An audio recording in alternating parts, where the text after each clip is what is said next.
দর্শক হাজার হাজার মৌমাছি দেখুন। আমরা জানি মৌমাছি নাকি কামড়ায়, দেখুন আজকে তার উজ্জ্বল দৃষ্টান্ত। আমি তার পাশেই দাঁড়িয়ে দাঁড়িয়ে ভিডিও করছি, মৌমাছি আমার কিছুই বলছে না। কি আশ্চর্য! এখানে বিশাল এরিয়া নিয়ে একটা ফাঁকা মাঠ, এই মাঠে সরিষা আর সরিষা। এই যে মধুরাই ফুল, এইটা হচ্ছে গ্রেড হয়ে গেছে, যার কারণে এই মধুরা মুকুটে ফেলাইছে। দেখুন টাটকা মধু। এই যে আপনি দিচ্ছেন, এটা কি দিচ্ছেন? এটা ধোঁয়া দিচ্ছে। ধোঁয়া? এ ধোঁয়া দেওয়ার কারণ কি? মৌমাছি যাতে আল না দিতে পারে তারই জন্য। ভাই এখানে কোনো কিছু আপনারা ভেজাল দিয়ে থাকেন নাকি? না না না, আমরা কোনো কিছু ভেজাল দিয়ে থাকি না, কিন্তু কিছু মানুষের ধারণা হয়ে গেছে এরা এই আমরা মাঠের কাছে সাইডে সাইডে বসি, ধারণা হয়ে গেছে এরা ভেজাল দেয়। আদি কিন্তু এটা ভেজালে মধু না। অনেকে বলে আপনারা যখন ঘরের ভিতর রাখেন এখানে নাকি চিনি মিশেল দেন। ওটা তার ভুল ধারণা। ও কোন সময় দেখছে যে চাষিরা অমুক কাজ করেছে, দেখে একটা প্রমাণ দিয়ে দাও যে অমুক চাষিরা এই কাজটা করেছে, তার আইনগতভাবে ব্যবস্থা নেওয়া হবে। আর আপনারা যদি ভেজাল দেন আপনারাও শাস্তি নেবেন? আমরাও শাস্তি নেব, যে ভেজালের সাথে জড়িত সে শাস্তি নেবেই।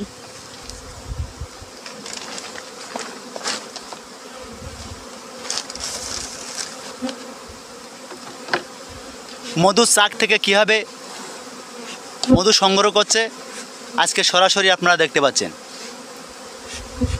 এই চাকে নাই কোনো ভেজাল, আপনারা এখান থেকে খাঁটি মধু সংগ্রহ করার একটা দৃশ্য দেখতে পাচ্ছেন। টাটকা মধু, এ দেখুন টাটকা মধু দেখা যাচ্ছে, আয়নার মতন চকচক করছে মধুগুলো। এখানে সরিষা ক্ষেত আছে শত শত বিঘা, এখান থেকে এই মোয়াল তারা এই মধুগুলো সংগ্রহ করে থাকে। আজকে তারা এখানে মধু সংগ্রহ করছে। এই মধুগুলো সংগ্রহ করার জন্য একটা মেশিনও তাদের আছে। ও যে দেখুন, আপনারা যেখান থেকে মধু সংগ্রহ করেন না কেন সঠিক ভেজাল মুক্ত মধু সংগ্রহ করবেন। ভাই সঠিক মধু চেনার উপায় কি বলবেন একটু? ভাই মধু এখন বর্তমান চেনার উপায়, যে ব্যক্তিরা যে জিনিসটা নাড়াচাড়া করে সেইটাই একসাথে বলে দিতে পারে যে এই মধুটা কী আছে। যেমন আমি যেমন পালি, আমি মৌমাছি পালি না, আমার কোন মধুর কোন স্বাদ আমার কিন্তু ভিতরে গাঁথা হয়ে গেছে। আমার কোনো মেশিন লাগে না। আমরা সাধারণ মানুষ কীভাবে চিনবো যেটা সঠিক এটা ভেজাল? সাধারণ মানুষ চেনার উপায় এক একজন এক এক রকম পদ্ধতি বের করে। যেমন এই মধুটা কাগজে লাগায়, যেমন পেপার মানে পত্রিকার যে কাগজ, ওইটা পানি মধুর ভিতরে বড়িয়ে কাকে ফেলাই দিয়ে আগুন জ্বালাই দেয়, মধুতে আগুন জ্বলে। যেমন হাতের ভিতরে মধু নিয়ে চুন দিয়ে ডলা দিলে যদি ভেজাল থাকে দলা হয়ে যায়, আর মধু থাকলে ওর যেন হালকা হয়ে যায়, একবার পানি হয়ে যায়। এটাই চেনার উপায়, এটাই চেনার উপায় এবং ভেজাল। হ্যাঁ, যদি এই চুনটা দিয়ে যদি এক চান্সে আপনি মধু দিয়ে হাতে অল্প মধু দিয়ে একটু চুন দেবেন, দিয়ে ডলা দেবেন, হাত যেমন গরম হবে আর মধু হয়ে যাবে হালকা। অরিজিনাল মধু হলে একবার পানি হয়ে যাবে। আর যদি অন্য কোনো ভেজাল থেকে দলা হয়েছে থাকবে। 90% মানুষ জানে যে মধুতে ভেজাল দিয়ে থাকে। এটা তার ধারণা, সে যদি নিজে না দেখে থাকে তাহলে এটা ভুল ধারণা করা ঠিক না। একজনের প্রতি, মানুষের প্রতি আমার দিয়ে বলি, আমার প্রতি আপনি কোনো কিছু না জানি আপনি আমার এটা দোষ দেওয়া এটা স্বাভাবিক, এটা ঠিক না। দোষ না, আমাদের মনে একটা সন্দেহ। হ্যাঁ, এই সন্দেহটা আসলো কোথার থেকে? আপনার মধ্যে সন্দেহ আপনি তৈরি করেছেন, তাই সন্দেহ হয়েছে নাকি? না, আমিও চাষি, আমার কোথাও দেখছেন যার কারণে আপনি এই সন্দেহ করতেছেন।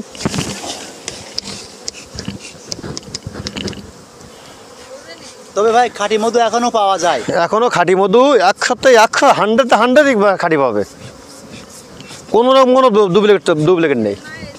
কিন্তু মানুষের কিছু ধারণা হয়ে গেছে, এটা স্বাভাবিক। আপনি বলবেন কি, আমিও মানুষের মুখে শুনি, কিছু মানুষের এটা পরিচিত হয়ে গেছে মধু ওরা ভেজাল দেয়। কিন্তু ভেজাল তো অরিজিনাল কারা দেয়, কীভাবে ভেজালে? আমরা এই বাংলাদেশে বর্তমান আমরা তো চাষি, আমরা এই মাঠে ঘুরে বেড়ে শীত ঠান্ডা খেয়ে যেই টাকা ইনকাম না করতে পারে, আমাকে যারা ক্রেতা তারা তার চেয়ে চৌগুণ লাভ করে। আমরা এইখানে যে বক্স নিয়ে আসার পরে অনেকে দেখতে আইছে যারা কীভাবে ভেজাল তৈরি করে, কীভাবে মধুরায় ভেজাল দেয়। তা এটা নিয়ে আমার যখন প্র্যাকটিক্যাল দেখার পরে বলতে এতে ভেজাল দেওয়ার কোনো সিস্টেম নেই। বা নিজেরাও দেখছে, নিজেরাও বক্স খুলছে, নিজেরাই চাক দেখছে, মৌমাছি দেখছে কীভাবে যাচ্ছে, তারাও ফুলে যায় মধু কীভাবে সংগ্রহ করছে মৌমাছি, সেই সম্পর্কে তারা যখন জানলো, দেখার পরে সে তাকে ধারণাটা ভুলে গেল। এই যে আপনিও দেখেন যে চাকে কীভাবে মধুরা আছে। আমরা এই যে ভেজালটার কথা বললো, এই ভেজালটা কীভাবে তৈরি করব। এই চাকের ভিতরে কীভাবে ভেজালটা দেবো আমরা, একটা মানুষ কিছু ধারণা হয়ে গেছে যে ভেজালের। আপনারা 12 মাস কি এই মধু সংগ্রহ করে থাকেন? না, 6 মাস মধু সংগ্রহ করে 6 মাস একে চিনি খাওয়াই বাঁচাই রাখি। যেমন বর্ষার সিজন, কোথাও ফুল টুল থাকে না, ফুল না থাকার কারণে আমরা এখান থেকে যাই আপনার ঢাকা মানিকগঞ্জে, অনেকে গোপালগঞ্জে, অনেকে বিভিন্ন জায়গায় যেখানে শাপলা ফোটে বা ধুনচি ছিটানো থাকে মাঠে, ওর থেকে রানীর খাদ্য যে পুলিন যেটা বলা হয়, এই যেমন এই চাকের ভিতরে হলুদ যেটা, এই যেমন সরিষা ফুলের পুলিন, মানে সরিষা ফুলের একটা পাউডার ওঠে, সেই গুঁড়োটা এরা মৌমাছি রানীরে খাতি দেয়, এই খাদ্যর সাথে পাইল করে খাতি দেয় রানীরে। রানীর ডিম বাচ্চা বেশি দেয়, যার কারণে মৌমাছি আস্তে আস্তে বৃদ্ধি হয়। আর ফুলের সময় যখন ফুলে আসে সে সময় তার কোনো কিছু দরকার হয় না, ওর ফুলের থেকে ম্যানেজ করে ওরাই মধু দিয়ে ওরাই মাখায়, ওরাই খাওয়ায়, ওদের আমাকে কোনো হাত দেওয়ার প্রয়োজন হয় না।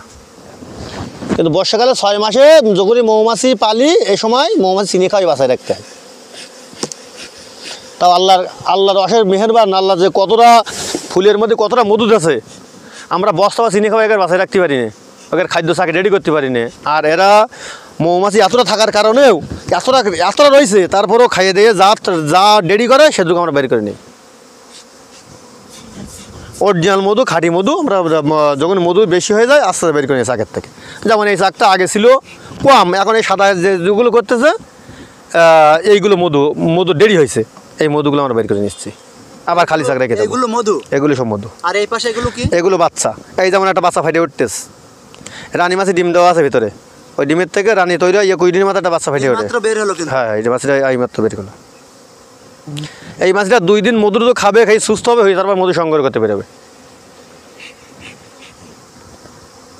একটা মৌমাছি কতদিন বেঁচে থাকে?